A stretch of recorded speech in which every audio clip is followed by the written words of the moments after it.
राजस्थान के मुख्यमंत्री अशोक गहलोत ने हाल ही में बयान दिया है कि एक बार फिर से बीजेपी ऑपरेशन लोटस 2 राजस्थान में स्टार्ट करने वाली है। अशोक गहलोत ने कहा कि जिस तरीके से पहले राजस्थान की सरकार गिराने की कोशिश हुई थी, उसी तरीके से एक बार फिर बीजेपी राजस्थान और महाराष्ट्र की सरकार गिराने की बात कर रही है। राजस्थान के मुख्यमंत्री अशोक गहलोत के इस बयान के राजनीतिक मायने क्या हैं, आज हम इसी पर चर्चा करेंगे।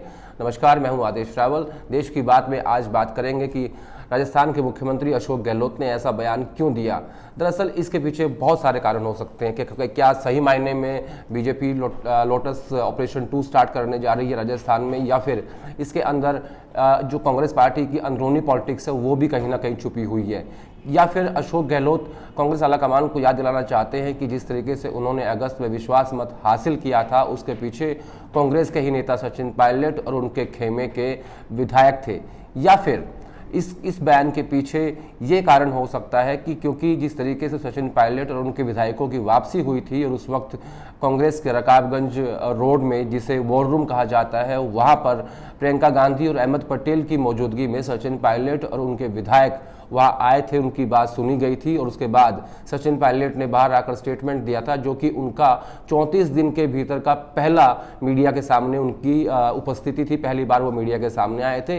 इस पूरे 34 दिन में एक बार भी ऐसा नहीं हुआ था कि सचिन पायलट कहीं कैमरा के सामने आके उन्होंने कोई स्टेटमेंट दिया हो या फिर कोई अपना बयान किसी भी अखबार में उनका बयान छपा हो। जितनी भी बातें हुई थी सब ऑफ रिकॉर्ड हुई थी। लेकिन उस वक्त जो वायदे किए गए थे सचिन पायलट और उनके विधायकों से, क्या उनको पूरा करने का समय अब आ गया है? लेकिन हालांकि ये कहा जा सकता है कि चूंकि अहमद पटेल का निधन हुआ है हाल ही में, जो कि कांग्रेस पार्टी के काफ़ी वरिष्ठ नेता थे, कांग्रेस पार्टी की अध्यक्ष सोनिया गांधी के सलाहकार थे, वो भी उस वक्त इस पूरे समझौते के बीच शामिल थे, लेकिन प्रियंका गांधी भी वहाँ मौजूद थी। तो ऐसे में बहुत सारे कयास लगाए जा रहे हैं कि अशोक गहलोत के बयान के इसके मायने है क्या। अब हम बात करते हैं कि जिस तरीके से बयान दिया गया, राजस्थान में जो बगावत की बात हो रही है उसमें ये आरोप लगाया गया है कि अमित शाह और धर्मेंद्र प्रधान उस वक्त कांग्रेस के विधायकों से दिल्ली में मुलाकात की थी और अमित शाह उन्हें नमकीन खिला रहे थे, ऐसा राजस्थान के मुख्यमंत्री अशोक गहलोत ने कहा है। और धर्मेंद्र प्रधान ने ये कहा था कि हमने 5 राज्यों में सरकार तोड़कर बीजेपी सरकार बनाई है और अब हम राजस्थान में भी यही करने वाले हैं। उन्होंने एक बड़ा आरोप ये भी लगाया कि कई सारे जजों से बात कर रहे थे धर्मेंद्र प्रधान विधायकों के सामने, ये कहने के लिए कि हम लोग काफ़ी बड़े लोग हैं। इसके अलावा जो जफर इस्लाम है, जो राज्यसभा सांसद हो गए हैं, जफर इस्लाम ही ज्योतिरादित्य सिंधिया को बीजेपी में लेकर गए थे और वो भी वहाँ मौजूद थे, ऐसा आरोप लगाया है अशोक गहलोत ने अपने इस स्टेटमेंट में।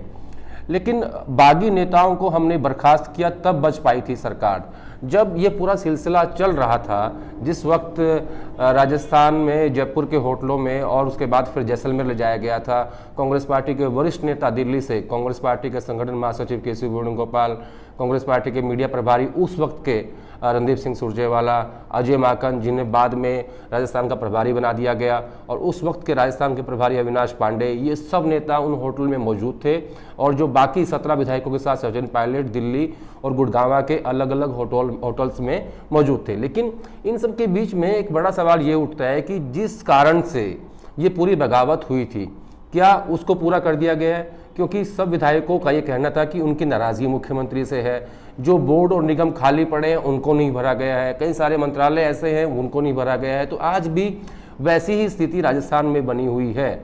अब अशोक गहलोत के सामने चुनौती ये है कि जितने उनके समर्थक विधायक थे जिन्होंने अपनी लॉयल्टी दिखाई, कि जिन्होंने पार्टी नहीं छोड़ी या बागी नहीं बने, वो भी चाहेंगे कि हमें कहीं ना कहीं मंत्रालय या किसी बोर्ड में या चेयरमैन में हमें एडजस्ट किया जाए। अगर ऐसा नहीं होता है और जो बागी विधायक थे, जो सचिन पायलट खेमे से थे, उनको एडजस्ट कर दिया जाता है, तो फिर वो जो लॉयल विधायक हैं वो इस बात का सवाल खड़ा करेंगे कि हमारी लॉयल्टी का फिर फ़ायदा क्या है। तो कुल मिला के कहा जा सकता है कि चारों तरफ से राजस्थान में राजनीतिक भूचाल आने वाला है। इसके अलावा सबसे महत्वपूर्ण बात ये कि क्या अशोक गहलोत के इस बयान के मायने ये है कि सचिन पायलट और उसके खेमे की संगठन और सरकार के बीच एक बार फिर एंट्री होने वाली है? ये अपने आप में एक बड़ा सवाल है। लगभग 17 विधायकों के साथ सचिन पायलट ने दिल्ली और गुड़गांव के होटलों में रहे थे। उस वक्त पायलट एक बार भी कैमरे के सामने नहीं आए थे। सचिन पायलट बीजेपी में शामिल नहीं हुए थे। वो बार बार हमेशा ये कहते थे कि वो भी ऑफ रिकॉर्ड कि मैं कांग्रेस में हूं और अपनी आवाज़, अपने हितों के लिए मैं अभी लड़ाई लड़ रहा हूं और मैं कभी भी कांग्रेस पार्टी नहीं छोड़ूंगा। हालांकि उस वक्त ये भी कहा गया कि सचिन पायलट भाजपा में शामिल नहीं हो पाए, इसकी एक बड़ी वजह राजस्थान की मुख्यमंत्री वसुंधरा राजे सिंधिया भी रही। उन्होंने सचिन पायलट की बीजेपी में एंट्री पे वीटो लगा दिया था। ये भी एक उस वक्त का बड़ा कारण था। और वसुंधरा राजे और अशोक गहलोत की नज़दीकियां किसी से छिपी नहीं है। इसका एक बहुत बड़ा उदाहरण है, विपक्ष के नेता के तौर पर जब सरकारी घर खाली करने का ऑर्डर हाईकोर्ट ने दिया तो वसुंधरा राजे सिंधिया के खिलाफ ही ऑर्डर था, तो राजस्थान सरकार उसको लेकर सुप्रीम कोर्ट भी चली गई थी। ऐसी कई सारी रिपोर्ट हुई हैं अखबारों में भी और टीवी के माध्यम से भी। दरअसल राजस्थान के मुख्यमंत्री अशोक गहलोत और सचिन पायलट के बीच ये झगड़ा शुरू हुआ था मार्च में इसी साल हुए राज्यसभा चुनाव से।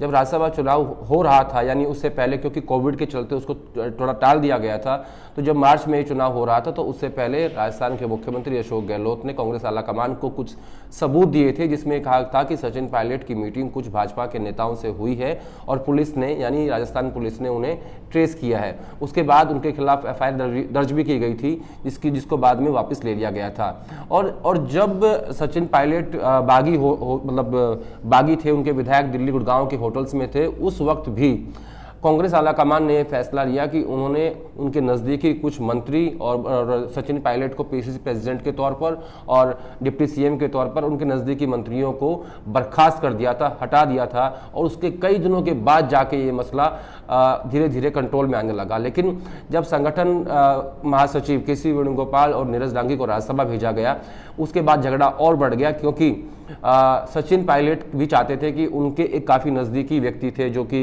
इनको कुलदीप इंदौरा के नाम से जाना जाता है, उनका नाम पायलट ने दिया था कि इनको राज्यसभा भेजा जाए। लेकिन अशोक गहलोत ने नीरज डांगी को राज्यसभा भेजा कुलदीप इंदौरा को रिप्लेस करके, तब ये झगड़ा शुरू हुआ था। अब क्या इस वक्त जो बयान है अशोक गहलोत का, जो उन्होंने कहा है कि एक बार फिर सरकार गिराने की कोशिश हो रही है, क्या सही मायने में बीजेपी अपना ऑपरेशन लोटस 2 करने जा रही है, या फिर अशोक गहलोत कांग्रेस आलाकमान को ये याद दिला रहे हैं कि अगस्त के महीने में जब सरकार गिरने को थी और जैसे मैंने बचाया था, उसके पीछे कोई और नहीं बल्कि सचिन पायलट और उनके खेमे के विधायक थे। उसमें बीजेपी का हाथ इतना नहीं था जितने हमारा अपनों का था। क्योंकि अशोक गहलोत खुद को ही कहते हैं कि मैं जादूगर हूं, और वाकई में वो राजनीति के जादूगर हैं, इसलिए उनके बयानों के राजनीतिक मायने बहुत सारे हो सकते हैं।